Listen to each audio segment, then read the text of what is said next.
ఇక్కడికి విచ్చేసిన అటవీ కార్మికులకు మరియు ఈరోజు నిరాహార దీక్ష చేస్తున్నటువంటి అటవీ శాఖ కార్మిక యూనియన్ నాయకులకు మరియు మా అన్నగారు అయినటువంటి కందారపు మురళీధర గారికి హృదయపూర్వక శుభాకాంక్షలు. ఎందుకంటే గత 36 నెలలుగా అంటే 3 సంవత్సరాలు 2 నెలలుగా ఒక అటవీ కార్మికులుగా న్యాయపరమైన కోరికల కోసం ఈరోజు దీక్ష చేయడం, వారికి మద్దతుగా ఈరోజు మా బీఆర్ఎస్ పార్టీ తరపడం శుభసూచకం. అన్ని పార్టీలు అన్నగారి దీక్షకు మద్దతు తెలుపుతున్నాయి. అటవీ కార్మికులకు మామూలుగా ఏ సెక్యూర్ లేనటువంటిది అటవీ శాఖ కార్మికులు. వారు టిటిడి దేవస్థానం మన వెంకటేశ్వర స్వామి ఎంత ప్రాచుర్యం పొందుతున్నారో అటవీ శాఖను వారు ఎటువంటి సెక్యూర్ లేకుండా వాళ్ళు చేసే పనిలో ఒక పాము కాటేసినా లేకపోతే ఒక పురుగు పుట్టాక వాళ్ళకి ఎటువంటి సెక్యూరిటీ లేదు. కనీసము వారు మధ్యాహ్నం లంచ్ లో కూడా ఒక మంచి చోట్ల కూర్చొని తినాలన్నా కానీ తినలేరు. ఆ చెట్టు చాటలోనే పుట్ట చాటలోనే తినే కార్మికులు, వారికి న్యాయపరమైన కోరికలు ప్రభుత్వం దిగివచ్చి వారి కోరికలను తీర్చాలని సమస్య తెలియజేసుకుంటున్నాను. అంతేకాకుండా అటవీ కార్మికులు ఎంతో కష్టపడి పనిచేస్తుంటారు. మీరు అడగడంలో కోరికలు అడగడం తప్పులేదు. అదే అటువైపు గంధపు చక్కెర అటవీ కార్మికులు ఎంతో విలాసవంతమైన జీవితాన్ని పొందుతున్నారు. దాన్ని ఎవరు నడుపుతున్నారు అందరూ మీకు తెలుసు. అటువంటి వాళ్ళకి ఫెసిలిటీస్ న్యాయపరమైన చేస్తా ఉండేటువంటి మీలాంటి వాళ్ళకి ప్రభుత్వం దిగిరాకపోవడము శోచనీయము. ఈ దీక్షతోనైనా అన్నగారి దీక్షతోనైనా ప్రభుత్వం దిగివచ్చి మీ కోరికలు తీర్చాలని ఆ భగవంతుని వేడుకుంటున్నాము. అంతేకాకుండా పేదల పక్షాన ఒక కార్మికుల పక్షాన మురళన్న గారు నిలబడ్డం, ఒక కార్మికులకు కింద వాడికి కూడా చేయూతనిస్తూ CI2 ఏమి వాళ్ళ బృందము వాళ్ళకి కృతజ్ఞతలు. ఎందుకంటే కింద వాడికి కూడా మేము అండగా ఉంటామని తెలుపుతూ ఆనాడు బెజవాడలో బెబ్బులి వంగవీటి మోహన్ రంగా గారు ఎలా అయితే పేద ప్రజలు నిలబడి పేద బడుగు బలహీన వర్గాలకు ఎలా ఆశాజ్యోతి అయ్యారో, అలాగే ఇక్కడ తిరుపతిలోని చిన్న చిన్న కార్మికులకు మేము ఉన్నామంటూ కందారపు మురళన్న గారు కానీ వారి టీం కానీ అందరూ చేయడం హ్యాట్స్ ఆఫ్ అన్న గారు. మీ దీక్షనైనా చూసి ప్రభుత్వం దిగివచ్చి వారి కోరికలు తీర్చాలని సందర్భంగా తెలియజేసుకుంటూ మా బీఆర్ఎస్ తరఫున మీకు సంపూర్ణ మద్దతు తెలియజేసుకుంటున్నాం అన్న గారు. Thank you. పెద్దలకి కందారపు మురళన్న ఆధ్వర్యంలో నిరాహార దీక్ష చేస్తున్నటువంటి అటవీ కార్మికుల నాయకులందరికీ కూడా అభినందనలు తెలియజేస్తున్నాను. APSRTC staff and workers federation ఈ దీర్ఘకాలికంగా చేస్తున్నటువంటి దీక్షలకి ఎప్పుడు మద్దతుగానే ఉన్నాము. అయితే వాళ్ళ సమస్య పరిష్కారం కోసం ఈసారి CI2 నాయకత్వం చాలా సీరియస్గా తీసుకొని ఈ కార్యక్రమం రూపొందించినందుకు అభినందనలు. ఇంకా మనము 70 సంవత్సరాలు దాటిపోయింది. 1947లో మన స్వాతంత్రం వచ్చిన తర్వాత ఇప్పటికి 75 సంవత్సరాలు అయిపోయింది. అయినా ఇంకా మనం పర్మనెంట్ చేయలేదని, టైం స్కేల్ ఇవ్వలేదని ఇంత ముందు కూడా నేను అంగన్వాడీ ఉద్యమంలో కూడా ఇదే చెప్పాను. ఇంకా చిన్న చిన్న విషయాలు కూడా ఇంకా మనము ఈ ధర్నాలు సమ్మెలు లాస్ట్కి నిరవధిక దీక్ష చేయాల్సిన పరిస్థితి కూడా వస్తుంది. ఇప్పుడు వెంకటేశ్వర స్వామి నేను ఆయన కూడా ప్రశ్న వేస్తున్నాను, మీరు పాలకుల పక్షం ఉంటారా కార్మికుల పక్షం ఉంటారా? ఆయన కూడా ఈ సందర్భంగా సమాధానం చెప్పాల్సిన అవసరం ఉంది. ఎందుకంటే పాలకులు ఇంత దుర్మార్గంగా వ్యవహరిస్తుంటే స్వామి దేవుడిగా ఉండి నీకు సేవ చేస్తున్న కార్మికులు కూడా మీరు న్యాయం చేయకపోతే రేపు ఆర్టీసీ బస్సులు కూడా తిరగవు తిరుమలకి. రేపు ఆర్టీసీలో కూడా అన్ని డిపోల నుంచి కూడా మేము సంఘీభావమే కాదు మా గేట్ మీటింగ్లు ధర్నాలు ప్రారంభించబోతున్నాము. రేపు దీన్ని సమ్మె రూపకంగా తీసుకెళ్లి, ఎందుకంటే ఫిబ్రవరి 16వ తారీఖు రవాణా రంగ నిర్ణయాలకు వ్యతిరేకంగా రేపు సమ్మె ఉంది. ఆ సమ్మెకు ముందే టీటీడీ అటవీ కార్మికుల కోరికలు నెరవేర్చకపోతే సహజంగా సమ్మె జరిగితే తిరుపతి తిరుమల మధ్య బస్సులకి మేము అనుమతి ఇచ్చేస్తుంటాం. వాటి వరకు మనం ఇబ్బంది పెట్టకూడదని. కానీ ఈరోజు టీటీడీ కార్మికులకే ఇబ్బందులు వచ్చినప్పుడు ఆర్టీసీగా మేము ఆర్టీసీ బస్సులు కూడా తిరగకుండా అదే టోల్ గేట్ కింద ఆపేసి టోల్ గేట్ కాడ కూర్చునే పరిస్థితి తేనీయద్దని చెప్పి ఈరోజు నేను టీటీడీ యాజమాన్యానికి పాలకులకి విజ్ఞప్తి చేస్తున్నాము. చెప్పే మాట నిదానంగా చెప్పొచ్చేమో కానీ వ్యవహారం మాత్రం సీరియస్ గా ఉంటుందని మాత్రం హెచ్చరిస్తున్నాను. Thank you comrades. 3 సంవత్సరాల నుంచి తమ సమస్యల పరిష్కారం కోరుతూ నిరవధికంగా నిరాహార దీక్షలు ఈరోజు 3వ రోజుకు వచ్చాయి. దాదాపు 3 సంవత్సరాల నుంచి నిరాహార దీక్షలు చేస్తున్నప్పటికీ సమస్యలు పట్టించుకోకపోవడం వల్లే ఈరోజు ఈ స్థితికి రావడం అనేది జరిగింది. మనం అందరం కూడా చెప్తూ ఉంటాం సామదాన భేద దండోపాయాలు అని చెప్పేసి. ఈ రోజు అటవీ కార్మికులు ఫస్ట్ నుంచి కూడా వాళ్ళ సమస్యల్ని తెలియజేశారు, అడుక్కున్నారు, తర్వాత నిరాహార దీక్షలు కూర్చున్నారు. ఈ రోజు తమ ప్రాణాల సైతం కూడా లెక్క చేయకుండా మా సమస్యల్ని పరిష్కరించేంత వరకు మేము ఇక్కడ నుంచి లేసేది లేదు అని చెప్పేసి కూర్చున్నారు. అందరూ చెప్తున్నారు అటవీ కార్మికులు చాలా చిన్న ఉద్యోగస్తులు. అంటే టీటీడీ ఏం చెప్తా ఉంది, ప్రతి ఒక్కరూ చెప్పారు ధర్మాన్ని రక్షిస్తే ఆ ధర్మం మనల్ని రక్షిస్తాది అని చెప్పేటువంటి వాళ్ళు ఈ రోజు అధర్మంగా కొంతమందిని పర్మనెంట్ చేయడం, కొంతమందిని చేయకుండా ఉండడం అనేది సరైనటువంటిది కాదు.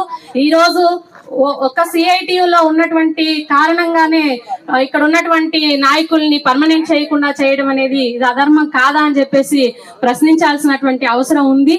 అయితే ఇక్కడ ఉన్నటువంటి కార్మికులందరూ కూడా ఏం జరిగినప్పటికీ కూడా సిఐటియుతోనే మేము ఉంటాము అని చెప్పేసి చెప్పడం అనేది ఇది మామూలు విషయం కాదు.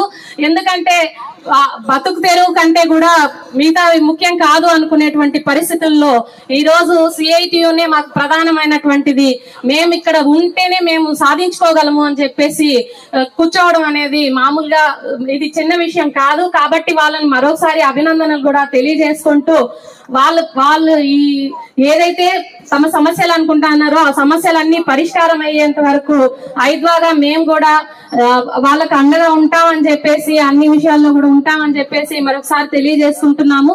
అందరూ కూడా చెప్పారు అంగన్వాడీ కార్యకర్తలు చేసినటువంటి 42 రోజుల పాటు దీక్షలు ఈ రోజు విజయవంతమయ్యాయి. అవి విజయవంతం కావడానికి ప్రధానంగా సిఐటియు ఎంత వారికి అండగా ఉన్నది అనేది నిత్యం కూడా చూసినటువంటి పరిస్థితి అనేది ఉంది.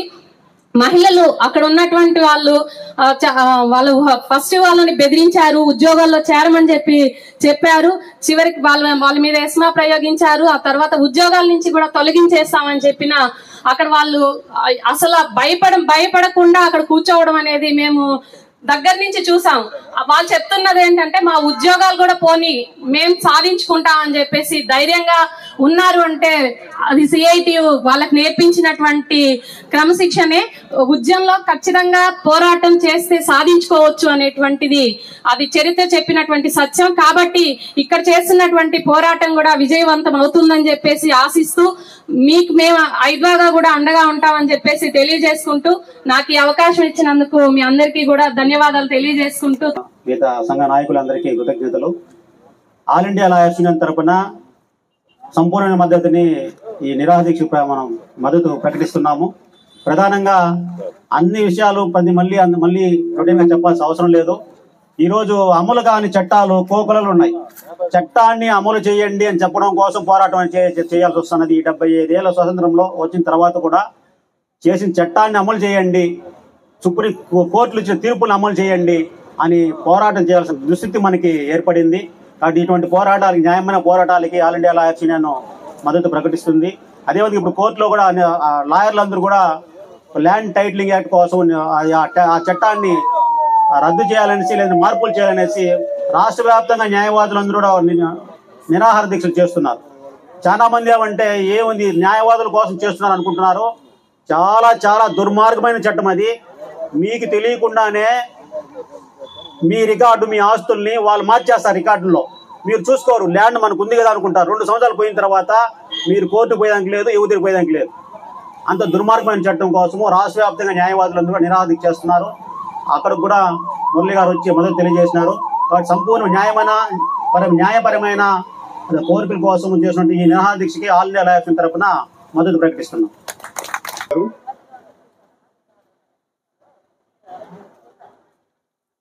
పెద్దల నరసింహరావు గారు, మిత్రుడు అంజయ్ గారు, మరో మిత్రుడు నేతాజీ కూర్చో, నువ్వు ఉండాలి ఈడ. ఈరోజు నీ సాక్ష్యం ఇంపార్టెంట్. నువ్వు ఆ రోజు రిపోర్టర్గా ఉన్నావు కాబట్టి.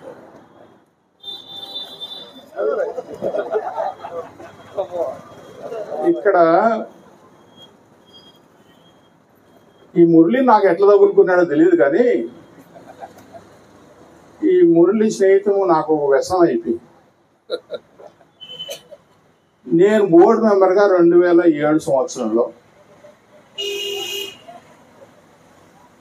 వచ్చినప్పుడు ఒక పెద్ద చిట్టా తీసుకొచ్చి ఇవన్నీ చేయాలన్నాను. ఈయన కరుణాకర్ రెడ్డి గారు బాగా పరిచయం. నన్నెందుకు పట్టుకున్నాను, స్వామి కరుణాకర్ రెడ్డి దగ్గరికి వెళ్ళొచ్చు కదా నువ్వు. ఆయన లేదన్నా నువ్వు మాట్లాడు. తెచ్చిన ప్రతి సమస్యను కూడా నా శక్తి వంచన లేకుండా అన్ని పరిష్కరించు. అందులో ఇది కూడా ఒకటి. ఈ ఫారెస్ట్ వర్కర్ సమస్య ఈ రోజు కాదు, 2007లో బోర్డులో తీర్మానం చేయడానికి ప్రతిపాదించింది నేను. ఆ రోజు ఆమోదించిన వ్యక్తి అప్పుడున్న అధ్యక్షుడు, ఇప్పుడున్న అధ్యక్షుడు. మరి ఆ అధ్యక్షుడు అప్పుడు సంతకం పెట్టి ఇప్పుడు సంతకం పెట్టకపోవటానికో, లేకుంటే మీనమేషాలు లెక్కించడానికో, పోస్ట్ పోన్ చేయటానికో ఏ అధికారం ఒప్పుకున్నాడో ఒప్పుకోకపోయినా పాలక మండలి నిర్ణయమే ఫైనల్ అని చెప్పినప్పుడు, పాలక మండలి నిర్ణయమే శిరోధారమైనప్పుడు, పాలక మండలి తీసుకున్న నిర్ణయానికి ఎవరు తప్పు పట్టడానికి లేదు అని తెలిసినా కూడా మరి అప్పుడున్న అధ్యక్షుడు ఇప్పుడు ఆ స్థానంలో కూర్చొని ఎందుకు పెడుతున్నాడో, బహుశా మీకు ఓట్లు లేవేమో, మీరు ఓట్లు లేరేమో, అదే కారణం ఉంటుంది. నేను ఎందుకు చెప్తున్నానంటే, ఈరోజు పాలక మండలిలో ఎంప్లాయీస్కి స్థలాలు ఇవ్వడం తప్పులేదు. ఉద్యోగస్తులు, విశ్రాంత ఉద్యోగులు కూడా స్థలాలు ఇస్తాను బోర్డు తీర్మానం పెట్టారు. ఎక్కడన్నా కానీ ఈ దేశంలో ఇంతవరకు రిటైర్డ్ ఎంప్లాయీస్ కూడా స్థలాలు ఇస్తాము అని చెప్పిన దాఖలాలు ఎక్కడన్నా ఉన్నాయా? ఉన్న వాళ్లకు స్థలాలు ఇవ్వడం న్యాయమే. రిటైర్డ్ ఎంప్లాయీస్ కూడా స్థలాలు ఇవ్వాలంటే వాళ్ళు ఓట్లు కావాలిగా. రిటైర్డ్ ఎంప్లాయీ తిరుపతిలో ఉండాలి. ఆ రిటైర్డ్ ఎంప్లాయీకి మాకు షుగర్లు బీపీలు పెరిగిపోతున్నా మాకు సిమ్స్లో వైద్యం చేయడం లేదంటే దానికి దిక్కు లేదు. అయ్యా మేము రిటైర్డ్ అయిపోయినాం కదా, ముసలోళ్ళు ముతకలుగా ఉన్నాము, మా జబ్బులు వస్తున్నాయి అని చెప్పి పట్టించుకోవడం లేదు. వాళ్ళకి ఇళ్ల స్థలాలు ఇస్తామని చెప్పి ఈరోజు బోర్డులో తీర్మానం చేయబోతున్నాం. మరి 2007లో తీర్మానం చేసినామయ్యా, ఫారెస్ట్ వర్కర్స్ తీర్మానం జరిగింది, న్యాయమైన కోరిక. ఫారెస్ట్ గార్డెన్ ఇవన్నీ లేకపోతే ఈరోజు తిరుపతి సుందరీకరణ లేదు కదా అని ఆ రోజు తీర్మానం చేశాం. అందులో కొంత వివక్ష చూపించారు, కొంతమందికి ఇచ్చారు, కొంతమంది ఇవ్వకుండా ఉన్నారు. ఈ కొంతమందికి ఇవ్వడము కొంతమంది ఇవ్వకపోవటం అనేది మీతోనే కాదు, గతంలో హమాలీల వర్కర్స్ విషయంలో కొంతమందికి ఇచ్చారు, కొంతమంది. అప్పుడు మళ్ళా రోడ్డు ఎక్కడం, వాళ్ళకి న్యాయం చేయటం, ఇలాగ ప్రతి సందర్భంలో జరుగుతూ వస్తుంటే ఇదేదో ఒక పాలక మండలి నిర్ణయం తీసుకోవటమో, లేకుంటే పాలక మండలి ఒక పెద్ద మనసుతోనో, పాలక మండలి మనసు పెట్టి ఆలోచన చేసే విధానం కనిపించట్లా. కక్ష సాధింపో, ఆధిపత్య ధోరణో, మేం చెప్పిందే వేదం అనే ఆలోచనతో ఈ విధంగా వెంకటేశ్వర స్వామి సన్నిధిలో పాలక మండలిలో స్థానంలో కూర్చొని ప్రవర్తించడం అనేది ఏమాత్రం సముచితం కాదు. అది ఎవరు కూడా ఆచరించాల్సిన పద్ధతి కాదు. సరే, మా పూర్వ అధ్యక్షులు గారి గురించి చెప్తాను. మనిషి మానవత్వం, మనిషి విలువలు గురించి పదే పదే పదే కోకొల్లలుగా సందర్భం వచ్చినప్పుడంతా వాంచి పారేసే వ్యక్తి ఇది ఆంధ్రప్రదేశ్లో ఎవరైనా ఉన్నారంటే మా పూర్వాధ్యక్షులు, ఇప్పుడు అధ్యక్షులు కూడా. మరి ఆ మానవత్వం మీరు మనుషులు కాదేమో బహుశా నా దృష్టిలో. ఆయన దృష్టిలో నా దృష్టిలో మనుషులుగానే కనిపిస్తున్నారు. ఆయన దృష్టిలో మీకు మానవత్వం, మీకు మనుషులున్న మానవత్వంగా కనిపించట్లేదు. మరి ఇన్ని ఏళ్ల నుంచి 1200 రోజుల నుంచి రోడ్డు ఎక్కి సమ్మె చేస్తామంటే ఆయన అధ్యక్షుడైన తర్వాత వాళ్ళకి మానవత్వం, వాళ్ళకి నిజంగా ఈయనకు మానవత్వం ఉంటే, అయ్యా వాళ్ళు రోడ్ ఎక్కున్నారు కదా, నేనే కదా ఆ రోజు పరిష్కరించింది, ఎందుకు వాళ్ళు రోడ్ ఎక్కుతున్నారని చెప్పలేకపోయిన పెద్ద మనిషి ఈరోజు అక్కడ మాట్లాడుతున్నాయంటే, ఇంతకుముందు సోదరుడు ఆర్టీసీ వర్కర్స్ యూనియన్స్ ఒక ఆయన అడుగుడు, వెంకటేశ్వర సమాధానం చెప్పాలి. వెంకటేశ్వరం చెప్పి నేను చెప్తాను సమాధానం. వెంకటేశ్వర స్వామి చెప్పాడు, పాలకపక్ష మండలం కావాలన్నా వీళ్ళు సోదరులు, కార్మిక సోదరులు కావాలి, పాలక మనుషులే కావాలి. వెంకటేశ్వర స్వామి పాలక మనుషులు ఉండే వాళ్ళకి మంచి బుద్ధి ఇవ్వాలి, మంచి సత్ప్రవర్తన కల్పించే మంచి పనులు చేసే అవకాశం పాలక మండలి వెంకటేశ్వర స్వామి కల్పించాలి.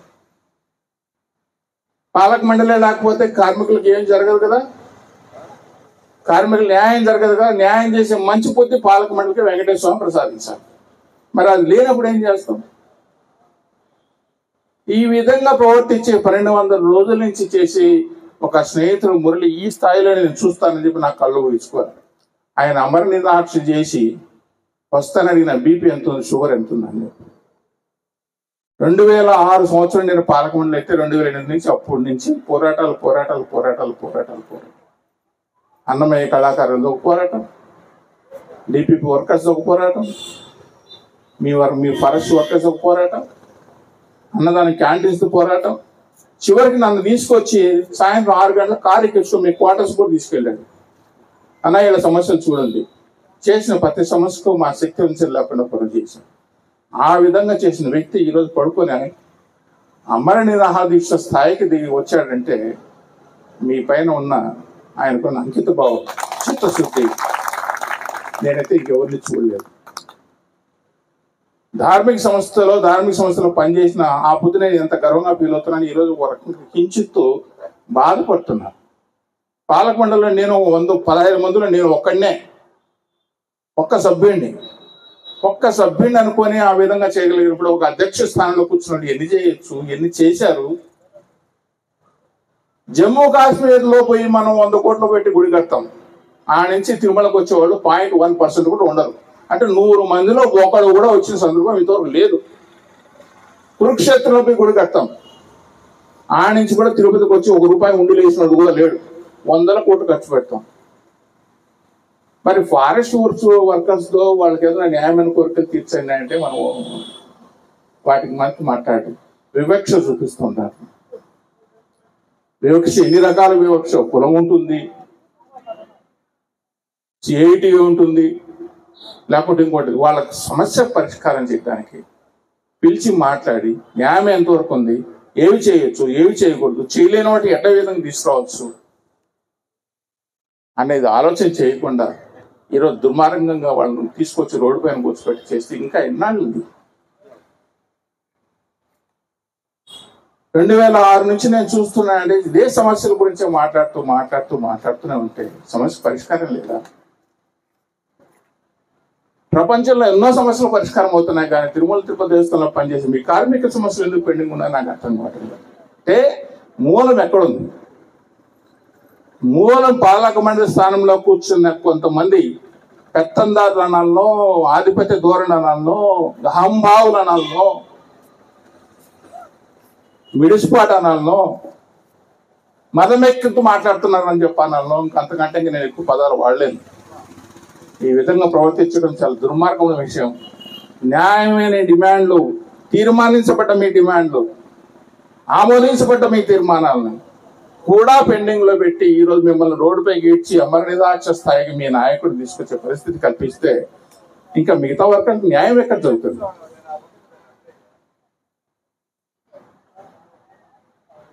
ఈరోజు పాలక మండలి తీర్మానం జరుగుతా అంటే ఒక పక్క జరుగుతున్నప్పుడు వీళ్ళ సమస్యలు పరిష్కరిద్దాము అనే ఆలోచన కూడా లేకపోగా మనకు ఎలక్షన్ దగ్గరికి వస్తున్నాయి. స్వామి హుండీలోంచి పర్సంటేజ్ ఎట్లా తీసుకెళ్తామని చెప్పి మాట్లాడతారే. ఎవరు బాబు సొమ్మది? వెంకటేశ్వర స్వామి సొమ్ము. ఆయన భక్తులు వేస్తుంటే దాని నుంచి పర్సంటేజ్ తీసుకొస్తాం.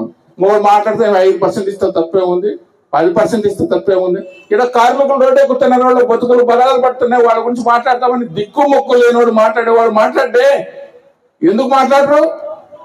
మీటింగ్లు పెట్టి మీటింగ్లు ఎందుకు చెప్పరు? అయ్యా వాళ్ళు ఫారెస్ట్ వర్కర్స్ కదా, కొన్ని ఏళ్ళ నుంచి సమ్మె చేస్తున్నారు, కొన్ని రోజుల నుంచి ఉద్యమిస్తున్నారు, కొన్ని రోజుల నుంచి రోడ్డు పైకి ఎక్కుతున్నారు, వాళ్ళది ఏంటి వాళ్ళ బాధ అని చెప్పి గురించి ఎందుకు మాట్లాడరు? మేధావులు, స్వయం ప్రతాపిత మేధావులు అని ఊరంతా మీటింగ్లు పెట్టుకొని చెప్పుకుంటారు. ఆ మేధావులను అడుగుతాను నేను. విలువల గురించి మాట్లాడే మీరు మానవత్వం గురించి మాట్లాడు మరి మానవత్వం వీళ్ళకు ఆ మానవత్వం మీకుంటే ఎందుకు వచ్చి మాట్లాడరాయా? వీళ్ళకంతా మనం సపోర్ట్ చేయాలి అని చెప్పి మీకు రాదా? ఆలోచన రాదా? ఇది తప్పు. ధర్మక్షేత్రం తిరుపతిలో ఇటువంటివి జరగకూడదు. న్యాయమైన మీ డిమాండ్ తీర్చడానికి ఇంకా మీన మనుషులు లెక్కిస్తే భగవంతుడు క్షమించడం చెప్తూ అవకాశం వస్తుంది. ఇవాళ కాకపోవచ్చు, భగవంతుడు అందుకు 2-3 నెలల్లో కొత్త ప్రభుత్వం వస్తాయి, క్షణాల్లో పనులు అయిపోతాయి. క్షణాల్లో భగవంతుడు అవకాశం నాలాంటి అవకాశం ఇస్తే క్షణాల్లో అయిపోతాయి పనులు,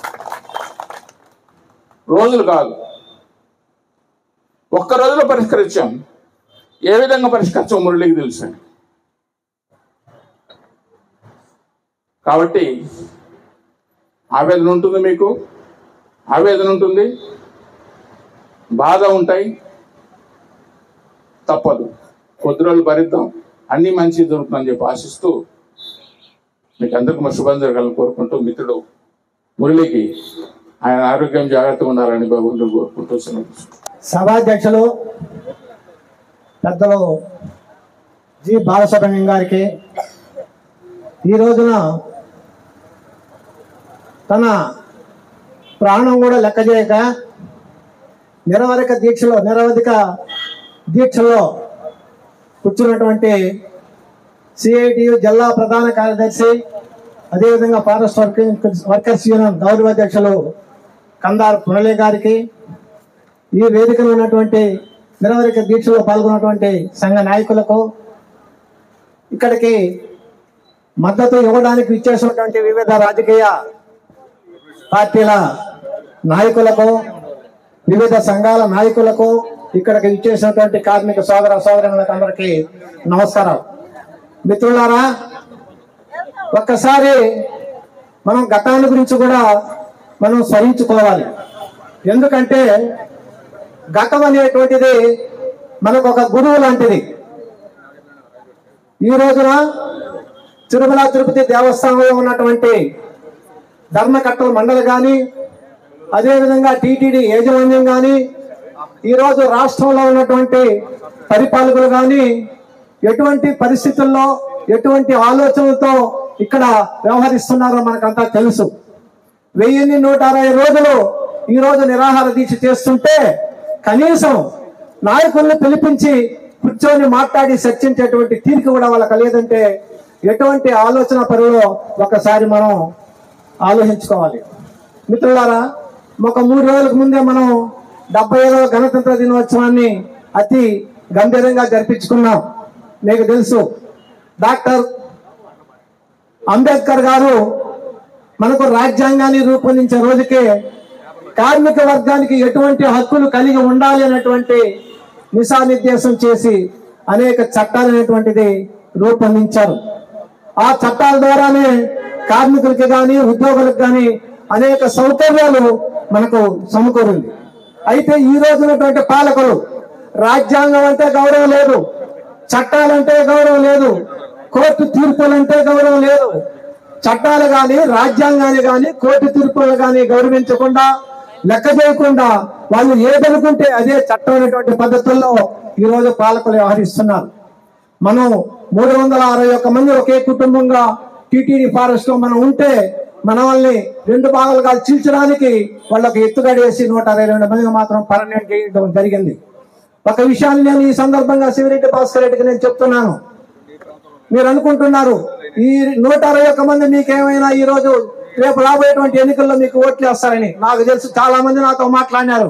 వాళ్ళ కడుపులో సుమారు 2-3 సంవత్సరాల జీతాలు లేకుండా కాల్చినటువంటి చరిత్ర నీకుంది. నీకు ఎవరు ఓట్లేదు.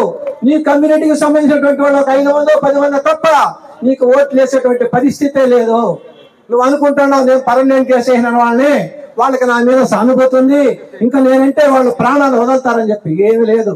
ఎందుకంటే అంతా 60 సంవత్సరాలు దగ్గర పడేటువంటి సందర్భంలో వాళ్ళంతా నువ్వు రికగ్నైజ్ చేశావు. ఒక్కరికి కూడా పెన్షన్ వచ్చేటువంటి పరిస్థితి లేదు, ఒక గ్రాడ్యుయేటీ వచ్చే పరిస్థితి లేదు, ఒక అరియర్స్ వచ్చే పరిస్థితి లేదు. వాళ్ళు రిటైర్ అయ్యే రోజు వరకు ఆ జీతం చేసుకొని రిటైర్ అవ్వాల్సింది. తర్వాత వాళ్ళ శేష జీవితాన్ని ఏ విధంగా కొనసాగించాలనేటువంటి మతంలో ఈ రోజు మొదలు పడుతూ వాళ్ళ బాధలో అనుభవిస్తున్నారు. మిత్రులారా, మనం గతాన్ని కూడా ఒకసారి మనం పరిశీలించుకోవాలి. ఆ రోజుకు ఉన్నటువంటి పాలకులు, ఆ రోజు ఉన్నటువంటి ధర్మకర్తల మండలి, ఈ రోజు ఉన్నటువంటి టీటీడీ యాజమాన్యం ఒకసారి కంపేర్ చేసుకుంటే 1985లో మన పెద్దలు బాలసుబ్రహ్మణ్యం గారు చెప్పారు, మొట్టమొదట 15 మందితో మేము మండలంలో ఒక సమావేశం పెట్టాం, సంఘాన్ని ఏర్పాటు చేసుకోవాలని చెప్పేసి పిలిపిస్తే సుమారు 600 మంది ఫారెస్ట్ కార్మికులు ఉంటే ఎవరు కూడా ధైర్యం చేసి ముందుకు వచ్చినటువంటి సందర్భం లేదు. లాస్ట్కి ఒక 15 మంది ఏమైనా కానీ అని చెప్పి కూర్చొని మేము ఒక సమావేశాన్ని నిర్వహించాం. మరుసటి రోజు ఒక 40 మంది మాకు కలవడం జరిగింది. 40 మంది కామ్రేడ్ JRS బాబుతో మేము మీటింగ్ పెట్టి తిరుపతికి వచ్చి ఇక్కడ ఉన్నటువంటి మాల్యాద్రి గారు, వెంకటయ్య గారు, సుబ్రహ్మణ్యం గారు వీళ్ళందరినీ తీసుకొని పోయి మేము మీటింగ్ పెట్టి అక్కడ సంఘాన్ని రిజిస్టర్ చేసుకొని మాకు రెగ్యులర్ గా పని కల్పించాలనేటువంటి ఒక డిమాండ్తో మేము పోరాటాన్ని కొనసాగించాం. అయితే అంచెలంచెలుగా మా యొక్క CITU చేసినటువంటి చొరవ, CITU చేసినటువంటి పోరాటాన్ని ఆకర్షించి ఫారెస్ట్ లో ఉన్నటువంటి 600 మంది ఒక గొడి కిందకి వచ్చే సంఖ్య ఏర్పడి మేము ఉద్యోగ భద్రత అనేటువంటిది సాధించుకోవడం జరిగింది. అయితే ఆ రోజున ఉన్నటువంటి ధర్మకర్తల మండలి సీతారామయ్య గారు చైర్మన్ గారు, అదేవిధంగా EO వెంకటపతిరాజు గారు, వాళ్ళ కాలంలో మేము 1 నెల రోజులు మేము పోరాటం చేస్తే ఆ రోజునటువంటి రాష్ట్ర CITU ప్రధాన కార్యదర్శి పెద్దలు శ్రీ నండూరి ప్రసాదరావు గారు ఇక్కడికి విచ్చేసి అక్కడ బోర్డు సమావేశంలో మాట్లాడి తీర్మానం చేయించి 31/3/1985 లోపల ఉన్నటువంటి 3,500 మందిని అందరినీ కూడా పనిలో కొనసాగిస్తాం, అందరికీ టైం స్కేల్ ఇస్తాం, అందరికీ బస్ పాసులు ఇస్తామని చెప్పి తీర్మానం చేయించినటువంటి ఘనత ఈ CITUకి ఈ ఎర్రజెండాకు ఉంది. ఆ విషయాన్ని శివరెడ్డి భాస్కర్ రెడ్డి గారు మర్చిపోతున్నారు. మీరేమి ఇట్లా 121 మందిని పర్మనెంట్ చేసేంత మాత్రంలో CITUని మొత్తం కూడా భూస్థాపితం చేస్తామని చెప్పేసి మీరు అనుకోవడం అది కల్లా. నేను ఎందుకు ఈ విషయాన్ని చెప్తున్నానంటే ఆ రోజు ఉన్నటువంటి కోర్టులకి వెళ్ళి ఎటువంటి ఆదేశాన్ని తీసుకొని వచ్చినా, ఎటువంటి తీర్పులు ఇచ్చినా ఆ రోజు ఉన్నటువంటి పాలక మండలి కానీ టీటీడీ యాజమాన్యం కానీ అప్పటికప్పుడే దాన్ని అమలు చేసేటువంటి పరిస్థితి. మేము కోర్టు ద్వారానే ఆర్డర్ తీసుకొని వచ్చాం, టైం స్కేల్ పొందాం. మేము 1980లో టీటీడీ ఒక బయోస్థిటిక్ ప్లాన్ అని చెప్పేసి రూపొందించి తిరుమల కొండల్ని ఒక పచ్చదనంగా, ఒక ఆరోగ్యకరమైనటువంటి, ఆనందంగా కనులకు వినోదాన్ని ఇచ్చేటువంటి పద్ధతుల్లో తీర్చిదిద్దాల వచ్చేటువంటి యాత్రికులకు అని చెప్పేసి ఆ యొక్క స్కీమ్ ని ప్రారంభించింది. ఆ రోజు నుంచి 8 సంవత్సరాలు పనిచేసిన తర్వాత మేము టైం స్కేల్ తీసుకున్నాం. 11 సంవత్సరాలకే మేము రెగ్యులరైజ్ అయితే అవగలిగినాం. దీనికి ప్రధాన కారణం ఆ రోజు పాలకులు కానీ, ధర్మకర్తల మండలి కానీ, ఈ రోజు యజమాన్యం కానీ మానవతా దృక్పథంతో ఆలోచించేవాళ్ళు, రాజ్యాంగాన్ని గౌరవించేవాళ్ళు, చట్టాలని గౌరవించేవాళ్ళు, కోర్టు తీర్పుల్ని గౌరవించేవాళ్ళు, అమలు పరిచేవాళ్ళు. కానీ ఆ రోజుకి ఈ రోజుకి ఒకసారి మనం కంపేర్ చేసుకుంటే ఈ రోజు పరిస్థితి ఏముందో ఒకసారి మీరు ఆలోచించండి. రాజ్యాంగం అంటే గౌరవం లేదు, చట్టాలంటే గౌరవం లేదు, కోర్టు తీర్పులంటే గౌరవం లేదు. మరి ఇటువంటి పరిస్థితుల్లో వీళ్ళకి కాలమైన సమాధానం చెప్తుంది. తొందరలోనే వీళ్ళు చేసినటువంటి తప్పులు వీళ్ళే తెలుసుకుంటారు. కాబట్టి ఎక్కడ కూడా మనం వెనకడిగేయాల్సినటువంటి అవసరం లేదు. తప్పనిసరిగా మనం విజయం సాధిస్తాము, విజయం సాధించి తీరుతాం.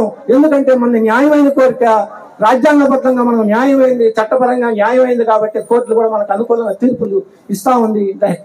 కాబట్టి మీరందరూ కూడా ధైర్యంగా ఈ యొక్క నిరవధిక దీక్షలో పాల్గొనాలని చెప్పేసి, ఈ పోరాటాన్ని కొనసాగించాలని చెప్పేసి మీకు అందరూ కూడా తిరుమల తిరుపతి దేవస్థానంలో ఉన్నటువంటి ఉద్యోగ సంఘ నాయకులు కానీ, ఉద్యోగ సంఘాలు కానీ అందరూ సహకారాలు అందిస్తారని, మద్దతు తెలియజేస్తారని మీకు తెలియజేస్తూ ఈ అవకాశం ఇచ్చేటువంటి మీకు అందరూ కూడా పేరు పైన ధన్యవాదాలు. నమస్కారం మిత్రులు.